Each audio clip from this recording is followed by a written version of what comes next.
രാജിയുടെ ഒരു മ്യൂസിക്കൽ ജേർണിയെ കുറിച്ച് പറയുകയാണെങ്കിൽ കൊച്ചിലെ തൊട്ട് പ്രോഗ്രാംസ് ഒക്കെ ചെയ്യാൻ തുടങ്ങി. അപ്പം അതിൻ്റെ ഇടയിൽ സംഗീത പഠനം എങ്ങനെയായിരുന്നു? ആരായിരുന്നു ആദ്യത്തെ ഗുരു? ചെറുതിലെ പാട്ട് പാടാൻ കഴിവുണ്ടെന്ന് അറിയുമ്പോൾ തന്നെ പാട്ട് പഠിക്കാൻ കൊണ്ടാക്കുമല്ലോ.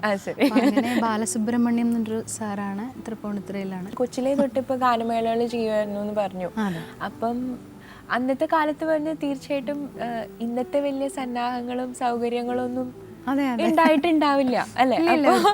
അപ്പൊ അതിന് ഈ പ്രോഗ്രാംസിന് പോകുന്നതിനെയും യാത്രകളുടെ ഒക്കെ ഓർമ്മകൾ ഒരുപാട് രാജിക്ക് ഉണ്ടാവുമല്ലോ അല്ലെ? ഈ പറഞ്ഞ പോലെ ഇത്രയും പാട്ടിനോ അല്ലെങ്കിൽ TV പരിപാടികൾക്കൊന്നും ഇത്രയും ഒരു ബൂമില്ലാത്തൊരു സമയത്താണ് ഞാൻ ഫീൽഡിലേക്ക് വരുന്നത്. അപ്പോൾ എങ്ങനെയെങ്കിലും ആൾക്കാരുടെ ശ്രദ്ധ പിടിച്ച് പറഞ്ഞെങ്കിൽ ഇങ്ങനെ കുറേ സ്റ്റേജ് ഷോസിനൊക്കെ പോയി പറഞ്ഞു കേട്ടറിഞ്ഞ് അങ്ങനെയൊക്കെ പറ്റുള്ളൂ.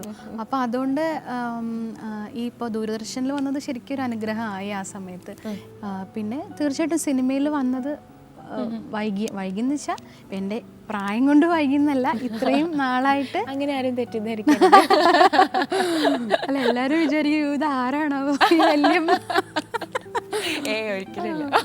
അപ്പൊ അങ്ങനെ ഫസ്റ്റ് ഫിലിം എന്ന് പറഞ്ഞാൽ ഏതായിരിക്കും രാജിന് ഫസ്റ്റ് പാടിയത്? ഞാൻ ഈ ട്രാക്ക് പാടുമായിരുന്നു. അപ്പം അങ്ങനെ 1-2 സിനിമകൾ നമ്മുടെ ട്രാക്ക് സ്ട്രെയിറ്റ് ആയിട്ട് അങ്ങനെ വന്നിട്ടുണ്ട്. പാസ് അങ്ങനെ കുറച്ച് പാട്ട്. അതൊന്നും സിനിമകൾ ഇറങ്ങിയില്ല, അല്ലെങ്കിൽ എന്തുകൊണ്ടോ പാട്ട് വന്നില്ല. പ്ലേ ബാക്ക് എനിക്ക് ഏകദേശം നമ്മൾ ഒരേ സമയത്താണ് സ്റ്റാർട്ട് ചെയ്തോളൂ. 2002-2003 സമയത്ത് വന്ന ഫിലിം അല്ലേ പാസിലെ പാട്ട്? നല്ലൊരു പാട്ടാട്ടോ, പാട്ട് നല്ല മെലഡിയായിരുന്നു. ജോബ് എന്നൊരു മാസ്റ്ററാണ് അതിന്റെ. അത് കാഞ്ഞിരപ്പള്ളി അമല സ്റ്റുഡിയോയിലാണ് റെക്കോർഡ് ചെയ്തത്. കെസ്ട്രേട്ടനും ഞാനും കൂടിയാണ് പാടിയിട്ടുള്ള ഡ്യുവറ്റ്. അതിന്റെ ഒരു 4 ലൈൻസ് പാടുമോ രാജി പ്ലീസ്? അത്രയ്ക്ക് ഇതില്ല, എന്നാലും.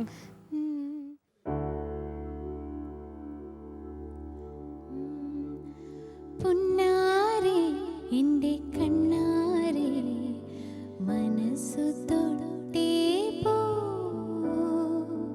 കണ്ണാരേ മുത്തുവാരി പ്രേമം കണ്ടേ പോ, പുന്നാരേ എൻ്റെ കണ്ണാരേ മനസ്സു തൊട്ടേ പോ, തന്നാരേ മുത്തുവാരി പ്രണയം കണ്ടേ പോ. ഇങ്ങനെ നല്ലൊരു melody, such a pretty song. ഭയങ്കര നല്ല രസമുള്ള പാട്ടല്ലേ? Thank you Josna. പാട്ട് തിരിച്ചറിഞ്ഞ് എന്നോട് ആദ്യം പാടിയിട്ട് കുറെ ആയിട്ടുണ്ടാവുന്നു. നമ്മുടെ ജോബ് സാർ, പഴയ ജോബ് മാഷല്ല, ജോബ് മാഷ് വേറൊരു ജോബ് മാഷാണ് എൻ്റെ മ്യൂസിക്. അതെ, ജോബ് കുരുവിള. അതേപോലെ രാജിയുടെ ഒരു ഭയങ്കര രസമുള്ള ഒരു പാട്ട്, ജാസിയേട്ടൻ്റെ ഒരു പാട്ട് രാജി പാടിയിട്ടുണ്ട്. എനിക്ക് രാജി പാടിയ പാട്ടുകൾ it's one of my favourite songs, മേലയായി എന്നുള്ള പാട്ട്. അത് അശ്വാരൂഢൻ. അപ്പോൾ അശ്വാരൂഢനിലാണ് ശരിക്കും എൻ്റെ പാട്ട് കുറച്ചും കൂടി വിഷ്വൽ ചെയ്ത് കുറച്ച് പ്രാവശ്യമെങ്കിലും TV കണ്ടത് വന്നത്. അശ്വാരൂഢനിൽ ഇതേപോലെ ട്രാക്ക് പോലെ പാടിയതാണ്. പക്ഷെ അത് തന്നെ വെക്കാമെന്ന് പറഞ്ഞിട്ട്. അശ്വാരൂഢന് ശേഷമാണ് ഇപ്പം ജനകൻ. അശ്വാരൂഢന് ശേഷം കുറച്ച് നാള് ഇനിയും ഒരു നമുക്കൊരു ബ്രേക്ക് വേണമല്ലോ എല്ലാത്തിനും, അല്ലെങ്കിൽ കുറേയും കൂടി നല്ലൊരു അവസരം വരണം, കുറച്ച് പേര് കൂടുതൽ ശ്രദ്ധിക്കണം. അപ്പം അങ്ങനെ. പക്ഷേ ഗാനമേളകളും അല്ലാതുള്ള റെക്കോർഡിങ്സ് അത് ഒരുപാട് കുഞ്ഞിലേ തൊട്ട് പാടുന്നുണ്ടായിരുന്നു. അപ്പം അങ്ങനെ നിൽക്കുമ്പോഴാണ് ഡിവോഷണലെല്ലാം അത് വളരെ സീനിയർ ആയിട്ടുള്ള മ്യൂസീഷ്യൻസിൻ്റെ കൂടെയൊക്കെ വർക്ക് ചെയ്യാൻ പറ്റുന്നുണ്ട്. ജെറി മാഷ്, രവീന്ദ്ര മാഷ്, പിന്നെ ശ്യാം സാർ പഴയ, അങ്ങനെയൊക്കെ. പക്ഷെ സിനിമയാണല്ലോ അൾട്ടിമേറ്റ്ലി, സിനിമ പിന്നണി ഗായികയാവണം, അതാണ് എൻ്റെ കുഞ്ഞിലേ തൊട്ടുള്ള മോഹം. അപ്പം അങ്ങനെയാണ് M ജയചന്ദ്രൻ ചേട്ടനെ പരിചയപ്പെടുന്നത്. ജയൻ ചേട്ടൻ ആദ്യമായിട്ട് ഒരു സിനിമയിൽ പാടാൻ എനിക്ക് അവസരം തരുമായിരുന്നു. അത് ഓർക്കുക വല്ലപ്പോഴും നല്ല സിനിമയിലെ നല്ല മാമ്പോ പാടം പൂത്തിടി പെണ്ണെ, അതൊരു ക്യൂട്ടായിട്ടുള്ള, ഭയങ്കര ക്യൂട്ട്, പഴയ ഒരു ഫീലുള്ള ഒരു പാട്ടല്ലേ? ഒരു ടോങ്ക ബീറ്റിന്റെ എക്സാക്ട്ലി അങ്ങനത്തെ ഒരു ഫീലുള്ള. ഞാനും ആനന്ദും കൂടിയാണ് അത് പാടുന്നത്. ആനന്ദ്, റൈറ്റ്. അപ്പം അത് അങ്ങനെ ജയൻ ചേട്ടൻ്റെ ആദ്യത്തെ ഒരു സിനിമയിൽ പാടി. വീണ്ടും ജയൻ ചേട്ടൻ തന്നെ ഒരു പാട്ട് പാടി. മൂന്നാമത്തെയാണ് ജനകൻ. രാജിയുടെ ഒരു ബ്രേക്കായ പാട്ടും അതേപോലെ തന്നെ ഏറ്റവും നല്ലൊരു ബഹുമതി കിട്ടിയ സോങ്ങും അത് തന്നെയാണ് ജനകന്റെ പാട്ട്. എനിക്ക് ആ ഒരു